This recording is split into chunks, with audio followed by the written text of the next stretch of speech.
10 years or so, I mean, you've seen amazing strides in cities. A lot of it started in New York with Jeanette Sadiq-Khan, who's a visionary who worked for Mayor Michael Bloomberg and introduced the concept of tactical urbanism, repainting over streets and to turn them into plazas for people to use as parks or for pedestrians, creating bike lanes that reclaim street space from cars and allocate it to active transportation.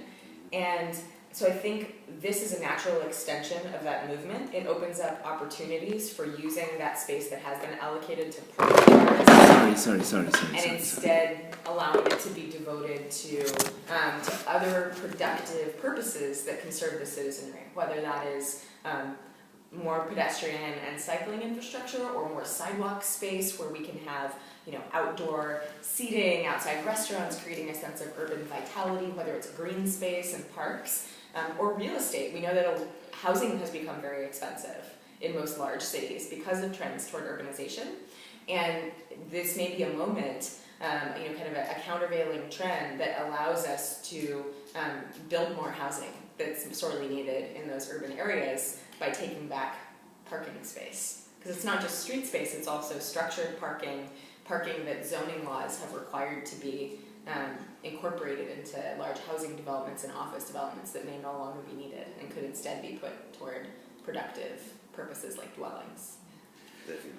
Definitely. Last question. The key challenges around overpopulation of cities and how to manage this migration to autonomous cars with the fact that the people that starts to live inside cities are from another social economic level. You need to be more democratic. What are the key challenges around that? So there are a couple things there. I mean, I think it's the rapid trend toward urbanization is both a blessing and a curse for urban planners, because it has long been thought that moving people into denser living patterns would be an important way to reduce greenhouse gas emissions. By allowing people to travel fewer miles to get from where they live to where they work, we're reducing the amount of energy that's required to power the transportation system. We're also putting people in environments where they're likely to be able to take advantage of sustainable transport options like transit and cycling that are not as available or convenient out in suburban areas. So that's a positive. But the downside is congestion, putting so many people into such a small space, and the cost. Becoming unaffordable for people of lower economic means to be able to afford to live in these places as they become more popular.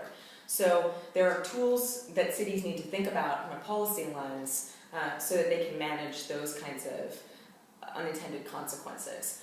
One of those is the idea of congestion pricing, or new ways of pricing access to public infrastructure, whether it be pricing parking at market rates or levying fees for entering the densest districts of cities. This is something that's been experimented with in a number of cities around the world. I think there's an acute need to start looking at much more rapid implementation of that kind of a policy when you see something like autonomous vehicles coming on the scene that is going to dramatically reduce the cost of vehicle transportation for folks, right? How do you maintain a price incentive for people to choose transit and walking and cycling in an environment where riding a car becomes much cheaper, easier, and less painful in a way?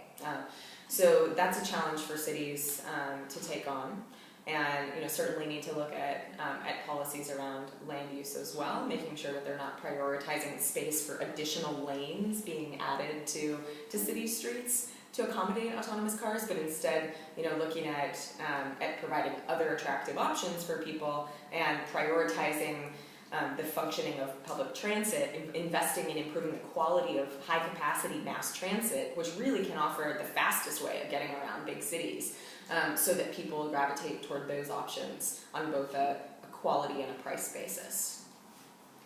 Excellent. Sorry. Two short questions. One, I see like a race between two types of companies after the autonomous vehicles industry. Like the traditional car companies, and this was because I was in Munich like a month ago talking with BMW, Volkswagen Group, and all those companies that are all experimenting and trying to win that race. And the other type of companies, the technology companies, Google, Lyft, Uber, and all of those. Who do you think is going to win that race? We're in the middle of a fascinating chess game in which numerous industries are converging. The technology industry, the automotive industry, and we also see the traditional automotive suppliers and big tech companies that that haven't been involved in transportation in the past, alongside small startups that have been offering technology-based transportation services. So I think most of these companies don't yet know which parts of the autonomous fleet service model they're going to excel at doing. And so all of them are experimenting in trying to do all of the parts. And at the same time, investing and partnering with other companies in areas where they may have less strength to try to make sure that they're hedging their bets, that they will have a role in this kind of a service development as they start to better understand where their strengths lie. So it's a time of dynamic change, and they're mitigating their risk and trying to explore all of the possible avenues. Ultimately, I mean, it's going to require all of these kinds of companies to learn how to do things that they haven't had to do in the past. Great, Emily. And the last question. Oh, she's gonna, can we do it by email? Yes, let's do it. It's okay. I told them it might be a few minutes, so we can do one more. Okay. Yeah. Okay. One last question. So, give me a date. When do you think? Because I understand I love this question. there's challenges. I'm The excited. technology is like almost there. However, the regulation Right. has a lot of challenges. Yeah.